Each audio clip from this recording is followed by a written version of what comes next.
Bien, en esta oportunidad vamos a ver los bienes de uso. En este rubro se deben presentar, según la resolución técnica número 9, todos aquellos bienes que sean tangibles, es decir, que se puedan ver y se puedan tocar, y que estén destinados a utilizarlos en la actividad principal del ente, y que no sean vendidos en forma habitual. Incluye no solamente a los bienes que están terminados y ya utilizados, sino también aquellos que están en construcción, como puede ser un inmueble, en tránsito o en montaje, y todos los anticipos que se les hayan dado a proveedores en concepto de adelantos por la compra de bienes de uso. Es decir, que si dimos anticipos a algún acreedor por haberle comprado un bien de uso, ese adelanto se va a exponer en los estados contables dentro del rubro bienes de uso. Los bienes, por ejemplo, un inmueble que esté afectado a la locación o arrendamiento, es decir, que fue comprado no para el uso de la actividad principal de la empresa, sino para recibir una renta, estos no van a ser presentados dentro de los bienes de uso, sino dentro del rubro inversiones. En cuanto a cómo deben ser valuados los bienes de uso, ese tratamiento lo hace la resolución número 17, que establece que para asignarle el valor al bien de uso se toman los costos tanto externos como internos, como por ejemplo el flete, seguros, costo de compra, etc. Los conceptos que se consideran para formar el valor de origen de un bien de uso son el precio de compra, del cual se deben deducir las bonificaciones y los descuentos comerciales. También se deben deducir los componentes financieros implícitos, que serían los intereses, en el caso de que el bien de uso sea comprado en forma financiada e incluya intereses. Estos se deben deducir, es decir, no se deben tomar en cuenta, se tiene que tomar el valor de contado. Tampoco se toman en cuenta los impuestos recuperables, como por ejemplo el IVA. Si nosotros estamos pagando el IVA crédito fiscal en la compra de un bien de uso, no se debe tomar en cuenta para su valor. Y se van a sumar todas aquellas erogaciones que fueron necesarias para poder obtenerlo, como pueden ser fletes, seguros, impuestos con carácter definitivo. En el caso de un rodado sería los gastos de titularización, honorarios que se hayan tenido que pagar en caso que venga de afuera, el despachante de aduana, derechos de importación, gastos para instalación en el caso de una maquinaria, por ejemplo, etc. Es necesario que todos aquellos todo aquello que sea indispensable, no solamente para adquirirlo, sino también para ponerlo en uso, es decir, la instalación, el probarlo y dejarlo en condiciones para su uso, van a formar parte de su valor de incorporación al activo. Cuando hablamos de los bienes de uso, tenemos dos clases. Serían los bienes muebles, que son aquellos que se pueden transportar de un lado a otro, y los bienes inmuebles, que no son transportables. Los bienes muebles tenemos los rodados, que es todo lo que tiene ruedas, instalaciones, que es todo aquello que se necesita instalar, ¿sí? que son de empotrar, los equipos de computación, que son las computadoras, los muebles y útiles, maquinarias y otros, puede ser herramientas. Y dentro de los bienes inmuebles tenemos a los inmuebles. Cuando hablamos de inmuebles puede ser un departamento, una casa, un local, un terreno, todos son considerados inmuebles. En cuanto a las formalidades en la adquisición de un inmueble, tenemos que cumplir tres formalidades. Una es la escritura pública, que se debe formalizar la compra y venta firmando ante un escribano público la escritura. Otra es que esta escritura se inscribe en el registro de propiedad del inmueble y la inscripción la hace el escribano que participó de la operación. Y la posesión, que es el acto en el cual el vendedor le entrega la propiedad al comprador. También se la llama posesión. Después tenemos las etapas a seguir, que son las que comúnmente se siguen, que serían firmar el boleto de compra y venta, donde generalmente lo que se hace es entregar una seña, que es un porcentaje del valor de la propiedad. Después se firma la escritura pública y por último se toma posesión de la misma, del inmueble. Vamos a ver la registración contable en el caso de la compra de un inmueble. Tiene particularidades que la compra de otro bien de uso no tiene. En el momento de la firma del boleto, que es como les decía, que es donde se entrega la seña, y generalmente también se paga la comisión al martillero interviniente. Generalmente las compras de inmuebles se hacen a través de inmobiliarias. En caso de que se haga entre particulares sin que intervenga, esa comisión no se va a pagar, obviamente. Partimos de un ejemplo. Dice, se firma un boleto de compraventa por un local comercial en 2 millones de pesos. En el momento del boleto se va a entregar la seña, que es un 4%, y gastos de inmobiliaria de 12.000 pesos. Y todo se va a pagar en efectivo. Obviamente que esto es un ejemplo. Hoy en día no se maneja efectivo por una cuestión de seguridad. El porcentaje, por ejemplo, de la seña es siempre sobre el valor total del inmueble. Entonces, si tendríamos que registrar este movimiento contablemente, diríamos, por un lado, entregamos las señas, que como es del 4% de los 2 millones, es 80.000 pesos. Siendo señas una cuenta del activo, porque está representando un derecho que yo tengo por haber adelantado dinero, que después cuando pague la totalidad lo voy a descontar. Por otro lado tengo las comisiones pagadas, que es una cuenta de resultado negativo, que es de 12.000 pesos. Y como todo lo pagamos en efectivo, acreditamos caja por la suma de ambos, que son 92.000 pesos, según boleto de compra-venta. Bien, fíjense que acá los gastos los estamos registrando como resultado negativo, cuando yo anteriormente les dije que todos los gastos necesarios para obtener el bien se activaban, es decir, formaban parte del valor del bien. Es decir, que yo los tendría que haber activado, pero como todavía no está el bien, todavía no se firmó la escritura, yo no puedo activarle los gastos si todavía no activé el inmueble. Entonces recién en el momento donde se firma la escritura pública y se está en condiciones de posesionarse, al firmarse la escritura pública se abona el resto en efectivo, dice el enunciado. Entonces ahí sí vamos a darle de baja a las señas entregadas de 80.000 pesos, vamos a darle de baja a las comisiones y las vamos a cargar a el inmueble. Entonces, el inmueble no costó 2 millones, sino que costó 2.012.000 pesos. ¿Por qué?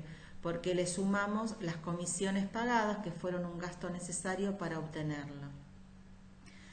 A la seña le damos de baja, porque es un derecho que ya no tenemos, porque cuando fuimos a pagar, en vez de pagar 2.012.000 pesos, pagamos 1.920.000, porque a los 2.012.000 le restamos lo que habíamos dado en concepto de seña de 80.000 pesos. Entonces terminamos pagando 1.920.000.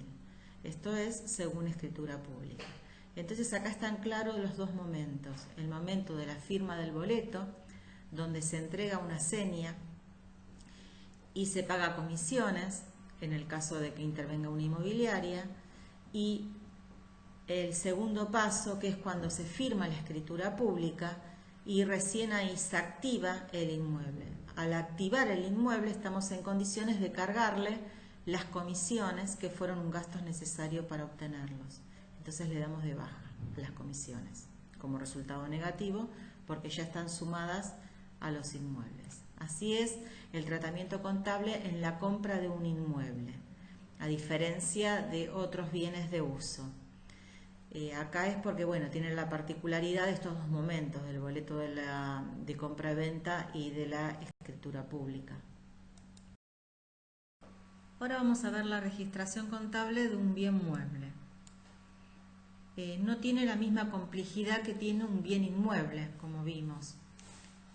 Por ejemplo, se compra una maquinaria por 900.000 pesos y se contrató un flete para poder traerla de 2.000 pesos y también se realiza una cabina donde ponerla porque si no, no se puede poner en funcionamiento por 20.000 pesos. Todo esto se abona en efectivo. Entonces vemos, cuando registramos contablemente, por un lado, incorporamos el bien a 922.000 pesos. ¿Por qué si la pagamos 900.000 pesos? Porque se toman todos los gastos necesarios para poder tenerla. Entonces es el precio de la maquinaria de 900.000 más el precio del flete de 2.000 más el precio del valor de lo que costó la cabina para poder poner en funcionamiento esta maquinaria por 20.000 pesos. Es decir, que el valor de incorporación del bien no es de 900.000 pesos, sino que es de 922.000 pesos. Hay que tener en cuenta que siempre se toma el valor de contado, ¿sí? Aunque se haya financiado, siempre la maquinaria va por su valor de contado, más los gastos necesarios para obtenerlas. Y por otro lado, como contrapartida, caja porque se abonó todo en efectivo. Y así, esto es según factura original, se compra una maquinaria y nos da una factura. Y así termina el asiento. Es más simple que la compra de un bien inmueble que tiene distintos momentos según si se trata de boleto de compra-venta o de la escritura pública. Acá en el bien mueble no, hay una factura, se compra y se terminó la registración. Ahora vamos a ver lo que son las amortizaciones de los bienes de uso. Existen bienes que van perdiendo el valor con el transcurso del tiempo o se desgastan. Es el caso justamente de los bienes de uso. La depreciación es la pérdida de valor que tiene un bien. Esta pérdida se produce por distintos motivos. Puede ser desgaste, roturas, aparición de bienes con más tecnología, y también se produce el deterioro por el transcurso del tiempo. Esto es muy común en los rodados. Es decir, por más que el rodado no se use, por el solo hecho de que transcurra el tiempo, se desvaloriza. La amortización es el procedimiento contable por el medio del cual se registra esa desvalorización que el bien va teniendo con el pasar de los años.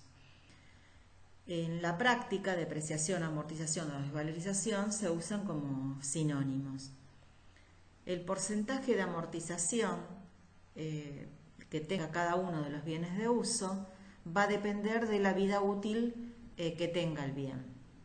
Los porcentajes de amortización anual los establece AFIP, es decir, la Administración Federal de Ingresos Públicos. Y ahora vamos a ver la tablita. Bien, los más frecuentes, los porcentajes de amortización más comunes son los inmuebles, se determina la vida útil, los bienes, la vida útil, cómo se calcula el porcentaje de amortización y el porcentaje de amortización. En el caso de los inmuebles, por ejemplo, se considera, según la tabla de AFIP, que tiene una vida útil de 50 años. Entonces, al 100% de vida se lo divide por los 50 años y esto nos da un porcentaje del 2% anual. Es decir, sobre el valor de origen del bien, todos los años, al cerrar el ejercicio, se va a hacer un ajuste donde se va a amortizar el 2%. Al término de los 50 años, el inmueble va a quedar totalmente amortizado. En el caso de las de los muebles y útiles, las instalaciones y las maquinarias, se considera que tienen una vida útil de 10 años. Entonces, del 100% de vida dividido 10 años nos da un porcentaje anual de amortización del 10%. Es decir, que se está considerando que estos bienes en 10 años van a estar totalmente amortizados. Los equipos de computación son de 5 años, pero también pueden ser de 3 años. Eso lo puede manejar cada organización, cada cuánto cambia sus equipos. Hoy la tecnología avanza tanto que enseguida quedan obsoletos por el avance tecnológico.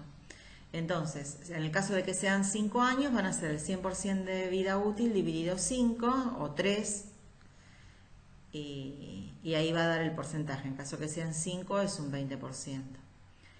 Y en el caso de los rodados se toman 5 años, es decir que el porcentaje anual va a quedar en 20%. Siempre hay que tener en cuenta que el porcentaje de amortización se aplica sobre el valor de origen del bien, el valor al que se incorporó el patrimonio. Ahora bien, vamos a ver un caso práctico de aplicación de cómo se realiza la amortización. El cálculo de la amortización dijimos que es del 100% de la vida útil dividido los años que, según AFIP, tiene el bien de uso. Es decir, que la amortización anual va a ser el valor de compra sobre los años de vida útil, ¿sí? Entonces, tenemos un ejemplo. La empresa Azul posee muebles por 5.000 pesos. Dijimos que los muebles y útiles tienen una vida útil de 10 años, por ende, si hacemos 100 dividido 10, nos da un porcentaje del 10%. Aplicando el 10% a los 5.000, decimos que la amortización anual de los muebles fueron de 500 pesos. Entonces la amortización anual, valor de compra del bien, sobre los años de vida útil. Es lo mismo aplicar el porcentaje. A ver, si yo hago 100 dividido 10, me va a dar el 10%.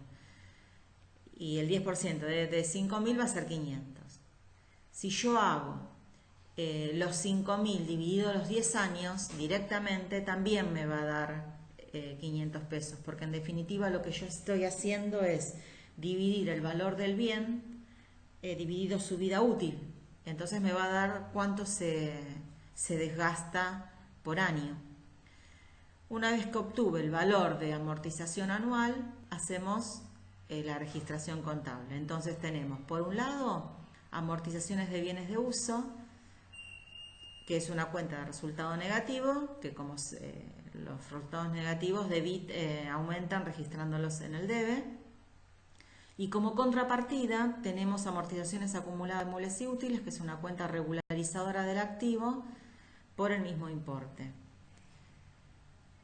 Y acá, bueno, termina según ajuste anual de amortización, y así daríamos por hecho el ajuste de amortización. Bien, vamos a clasificar las cuentas que usamos.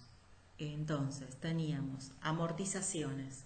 Es una cuenta que representa la amortización de un solo año. Es decir, todos los años, porque la cuenta amortizaciones es una cuenta de resultado negativo. Entonces, todos los años va a mostrar el desgaste de ese bien, de ese año del bien, ¿sí? Recuerden que las cuentas de resultado negativo se exponen en el estado de resultados. La clasificación de esta cuenta es una cuenta de resultado negativo.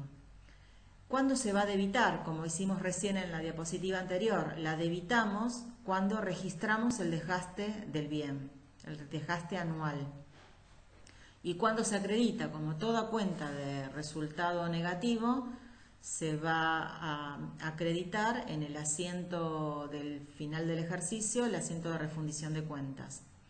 Y va a tener siempre saldo deudor. Por otro lado tenemos la cuenta amortizaciones acumuladas, en este caso es de muebles y útiles porque fue el ejemplo. Esto es importante aclarar. La cuenta amortizaciones se pone amortizaciones bienes de uso y no se suman todas las amortizaciones que tuvieron los distintos bienes. En cambio, la amortización acumulada detalla a cada bien. Por ejemplo, en este caso, amortizaciones acumuladas, muebles y útiles. En caso que hubiese más, se pone amortización acumulada rodados, todos los bienes que se amortizaron deben ser detallados en cada una de las amortizaciones acumuladas. ¿Qué representa? Acá la amortización acumulada muestra la amortización acumulada que va teniendo durante los distintos años de vida útil el bien. Por eso es importante que cada una de los bienes tiene su amortización acumulada, porque muestra el desgaste que fue teniendo el bien, ese bien, ¿sí? En este caso serían los muebles y útiles. Esta cuenta corrige el saldo de la cuenta de activo y se mantiene durante toda la vida útil del bien. ¿Qué está diciendo con esto? Acá, es decir, cuando nosotros presentamos el bien de uso en el estado de situación patrimonial, en el rubro bienes de uso, hay que mostrar el bien por su valor original, como veníamos hablando, ¿sí? Que era su valor de compra menos las bonificaciones, los descuentos y no se tienen en cuenta los intereses. Y todo, se le suma todos los gastos en los que se incurrió para obtenerlo. Y debajo se expone la amortización acumulada que tuvo ese bien. Entonces, el valor neto, digamos, va a ser el valor de origen menos las amortizaciones acumuladas, que es lo mismo que decir que es el valor de origen menos el desgaste que tuvo. Entonces me va a dar el valor real del bien, ¿sí? Teniendo en cuenta sus desgastes, porque si no quedaría, si nosotros no tendríamos la cuenta amortización acumulada, la información que estaríamos presentando no sería la verdadera, porque ese bien sufrió un desgaste desde que se compró. ¿Qué clasificación tiene esta cuenta? Es regularizadora del activo. ¿Por qué? Porque está regularizando el valor de este bien que ingresó al patrimonio por un determinado valor y en el tiempo que se tiene va sufriendo desgastes. Entonces está regularizando el valor de este bien. Se acredita cuando se registra el desgaste del bien, como hicimos en el ejemplo. ¿Y cuándo se debita? Se debita para darla de baja, y la amortización acumulada se da de baja solamente en el caso de que se le dé de baja al bien, es decir, que conjuntamente con la baja del bien se le va a dar de baja a su amortización acumulada y tiene saldo acreedor. Acá hay dos valores que tenemos que tener en cuenta y que son muy importantes en el caso de que los bienes de uso se vendan. Uno es el valor de origen y otro es el valor residual de un bien. El valor de origen es el bien al que se incorporó al patrimonio, que es en lo que hablamos en las dos primeras diapositivas. Y el valor residual es el valor de origen menos las amortizaciones acumuladas que sufrió a lo largo de toda su vida útil. Entonces, si yo al valor de origen le resto el desgaste, que serían las amortizaciones acumuladas, me va a quedar un valor residual. Y este valor es muy importante cuando el bien se venda, porque nos va a ayudar a determinar si con la venta del bien hemos ganado o hemos perdido dinero. Vamos a ver en un ejemplo de una venta de un bien de uso. Acá no hacemos distinción entre un bien inmueble y un bien mueble porque es lo mismo la registración. No es como la compra que tiene un tratamiento diferente. El ejemplo dice que se vende en efectivo en 1.000.000 de pesos un rodado que la empresa tuvo en su poder durante 3 años y en su momento se compró a 700.000 pesos. Entonces acá hay que tener muy en cuenta que la empresa lo tuvo 3 años y van a tener 3 años de amortización. Entonces tenemos un valor de origen y un valor, habíamos visto en la diapositiva anterior, que el valor residual es igual al valor de origen menos las amortizaciones acumuladas. Si lo aplicamos en el ejemplo, tenemos valor de origen 700.000, amortizaciones acumuladas 420.000, es decir, que el valor residual es de 280.000.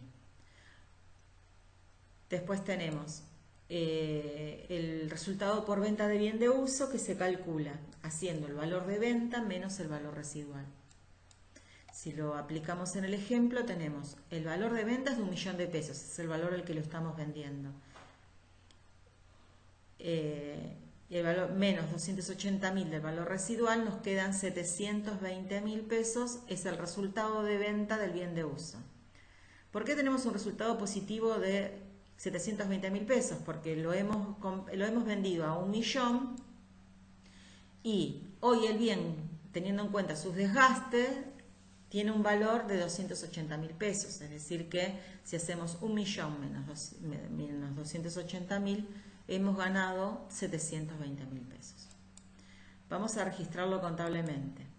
Entonces, por un lado ingresamos el dinero, caja, por 1.000.000. Le damos de baja al rodado por el valor en que ingresó al patrimonio, que es de 700.000 pesos. Damos de baja a las amortizaciones acumuladas. Recuerden que las amortizaciones acumuladas se dan de baja cuando se da de baja el bien al cual pertenece la amortización acumulada. En este caso son los 420.000 pesos. Y registramos el resultado por ventas de bien de uso de 720.000 pesos.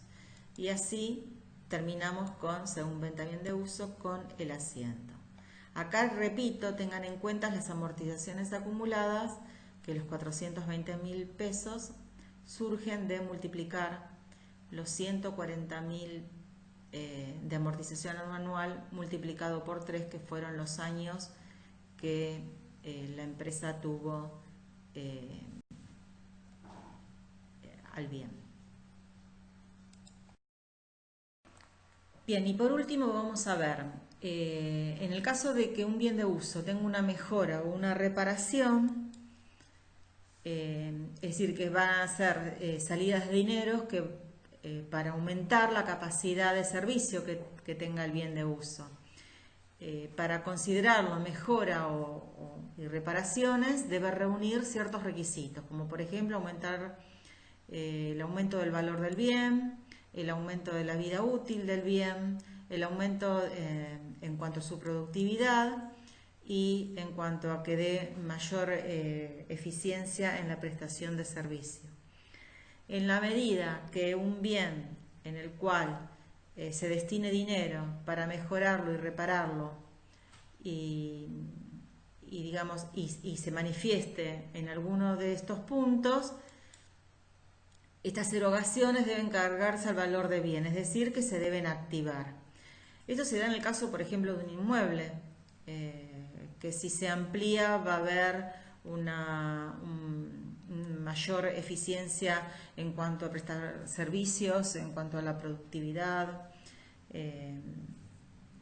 Puede ser también en un rodado, en que se aplique algo para aumentar la vida útil, y bueno, en cualquier otro bien de uso en donde aquella mejora o reparación que se le haga va a aumentar su capacidad productiva.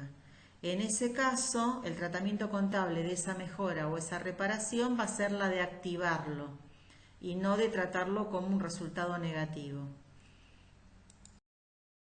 Ahora bien, en el caso de que ese dinero que se destine a estos bienes de uso no reúna las características anteriores, es decir, que se constituye como un costo consumido en el mismo periodo y que no va a alargar la vida del bien ni a aportarle una mayor productividad, en ese caso no se lo debe activar, sino que se lo debe cargar como un resultado negativo.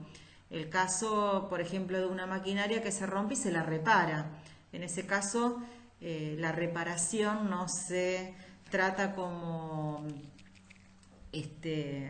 como un activo, sino como un resultado negativo. Entonces, las reparaciones